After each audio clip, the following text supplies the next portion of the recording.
Influenza, commonly referred to as the flu, is a common contagious respiratory illness that can range in severity from a nuisance to life-threatening.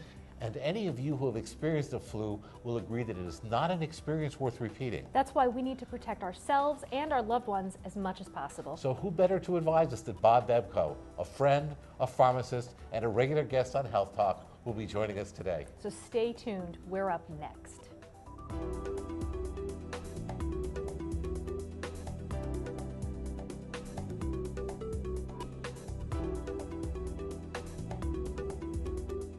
Hello, I am Dr. Eric Mazer. And I'm Dr. Andrea Peterson. Today we're talking about flu prevention, which is very serious, with one of our favorite guests, Bob Bebko.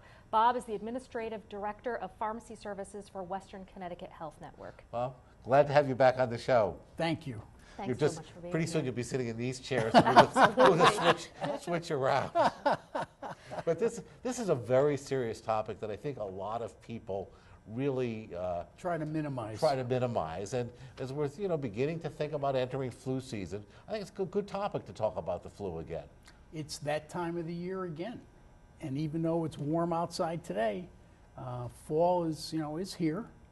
The leaves are going to be falling pretty soon, and it's time for us to get our flu shots.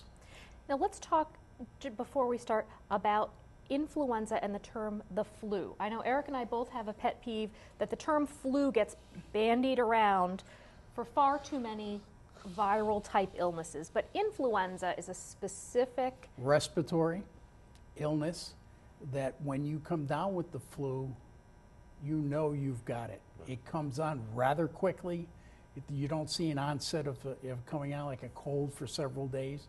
This is influenza is the virus. That is correct. And influenza produces a fairly stereotypic illness that allows us to recognize it and differentiate it from most other illnesses. And as you said, it comes on suddenly. It's associated with fever and headache. It is not a bad cold. It is usually more of a respiratory virus than a nasal virus. So cough is a prominent part. A runny nose usually isn't. You ache all over. I was just going to say muscle aches and pains, and you can have quite a high fever, and it can be fatal. And that's the important point. At its, I guess, least, it can put someone in bed for days to weeks, but at its worst, it can be fatal. And that's why talking about flu prevention is really so important, because this is a serious disease. And in the United States, approximately 40,000 deaths a year are attributed to the flu. And these are that's an extraordinary figure when you think about it. That's a lot of people. 40,000 people. I think that's getting up there with other major causes of death throughout the country. And so people that have other health challenges, whether they're diabetics, asthma, COPD, cardiac issues, you really need to get in line and get those shots. We should also mention the very young and the very old. Very young and the very old, yes. But even healthy people in the prime of their lives can be hit hard by the flu. Yes, and like we mentioned before we came on the air, if you get the flu once, you don't want to get it again. And it's a different flu each year, so you're not building up immunity from the previous year. Maybe that's a good point to start it with, is that every year people are at home and they hear get your flu shot. You get your flu shot, and then the next year people are saying, go get your flu shot again. Get your flu shot again. I only got my polio vaccine. Once. Actually, I shouldn't say that. I probably got a booster, but a lot of the vaccines you get once or every 10 years, and you hear flu every year. Every year. Now, explain that to us. That's because the viruses are very smart. They mutate, they change themselves each year. It's a different type of virus each year, and you've got to protect against those particular viruses. So the flu shots are actually different year after year after year. Year after year after year. They're totally different. And as a matter of fact, what we usually do around the June time frame, what we'll do is all of this vaccine that we haven't used, we'll return it to the manufacturer because it's no longer any good. Right, and so last year's shot or last year's episode of flu does not prevent you in any way from this year. It will not protect you at all. And maybe you can say a little bit about how manufacturers and the CDC decide what kind of flu vaccine to manufacture each year. And Because it's a little bit of guesswork, isn't and it? it is a challenge. It's I don't want to say it's rolling the dice, but it's rolling the dice. And they're using their forecasts of what they're seeing. So they look around the world, they see what kind of flu is active in the southern hemisphere. Right, and that's what people don't realize when we're having summer up here. It's winter in the southern hemisphere, in Argentina and the southern hemisphere. That's when they're having their flu season, and they'll look to see what kind of viruses are active in the southern hemisphere, and then they'll make them. So some of this is if they guess right, which they do most of the time. The flu vaccine will be very or moderately effective. We could talk about that later. Right. But some years they guess wrong. And this is there's a lot of labor that goes into making the vaccine.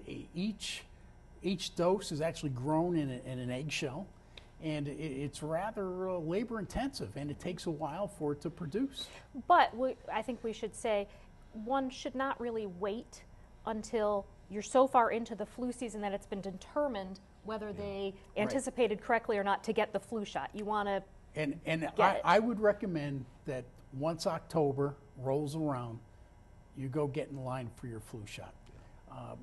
The CDC has done some terrific tracking from blues from 1986 to 2016, just last year.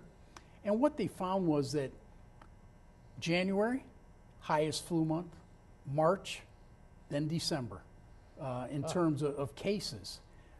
And so you can't get inoculated in the November or December timeframe. It takes about 2 weeks for antibodies to be produced to the vaccine, to the virus. And that's what gives you your immunity. And that's what fights the flu. And we should say about that time frame, that's no guarantee that flu season we're not saying it waits till January. Nope. That's the highest number of cases. I think in April we saw you saw some lingering cases. And you can see it in October. Yes. Sometimes. So.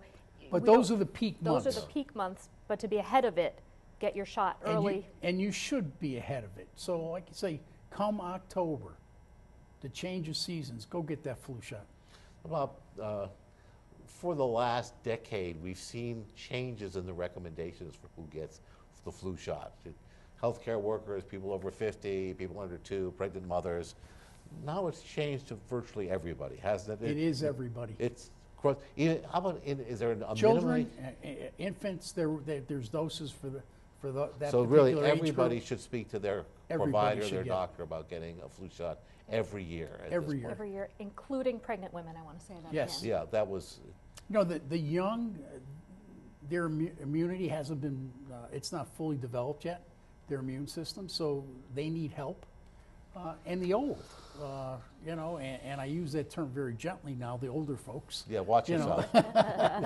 And so, your immunity, it might not be as good as it was when you were 20 years younger. Yeah, I've heard about a new hyper-immune flu vaccine for older people. For older people.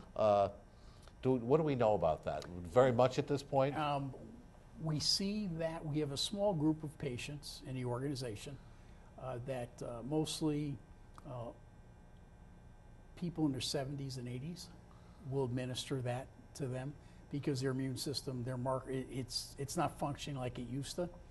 And also for there's some cancer patients too that will give that particular. Maybe other people who are on immunosuppressive agents, someone on chronic prednisone or something. Correct. You might want to consider and so there is a usage for that particular stronger markers. And we've been talking exclusively about the flu shot as the vaccine, and that's on purpose because although there were nasal vaccines in previous years, it's not being offered this year. Looking back, what they found was that the nasal vaccine was not as effective. And so this particular year in 2017, it's the only vaccine that's out there is injectables. And we should point out that all the injectable vaccines, or maybe correct me if I'm wrong, my understanding is all the injectable vaccines are dead virus. So, so you don't have to worry about and we need to getting stress the this. flu. Let's stress this once and for all that they're dead viruses. Or parts of viruses. Yes. You cannot get the flu from taking a flu shot. It's not going to happen. Yeah.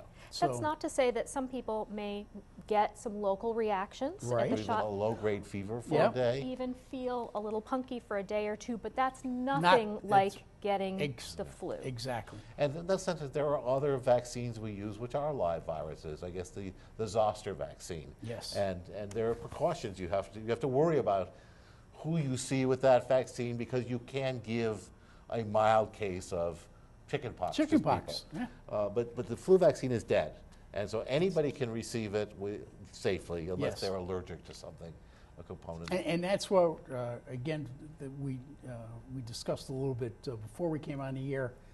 There's a company out there that's going to start actually producing flu vaccine, growing it in plants. And so you won't have to worry about egg allergies with that. But that's a little bit farther down the road.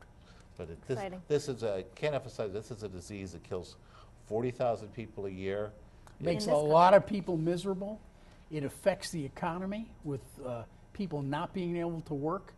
And And it's largely preventable. it's almost 100% preventable. I guess we Almost. should also point out, then let Andrea ask a question. But if you get the flu vaccine and you still get a case of flu, it's usually milder. It's isn't it? usually milder. So even if you get it, you're not likely putting your life at risk. That's correct. We have probably about 30 seconds left. Maybe a quick touch upon if you do get sick, what should you do staying away from work, not You spreading should- illness to others? You should stay home. You should call your physician, especially if you have other healthcare challenges, because the flu does have a tendency in older people, it can cause pneumonia. You've got to get to your physician, maintain a good contact with them, and rest, stay in bed, and use your sick time if you're working. Don't be use a your hero. sick time. Yeah, don't be a hero. Be a good citizen. Right. I think it's hard for some people to stay home when they're not feeling well, but certainly with influenza, it's very really your important. responsibility to stay home. And not spread it to other people. Right. Yeah. Bob, thank you very much. This is wonderful advice about a very important topic that literally affects every single one of us. Everybody. Thank you so much for being on Okay. the show today. So we'd like to thank our guest, Mr. Bob Bepko, for joining us on Health Talk and talk about the flu vaccine. And thank you so much for watching. Please remember to send us your questions and comments to healthtalk@wchn.org. Eric and I would love to hear from you. And remember, get your flu shot.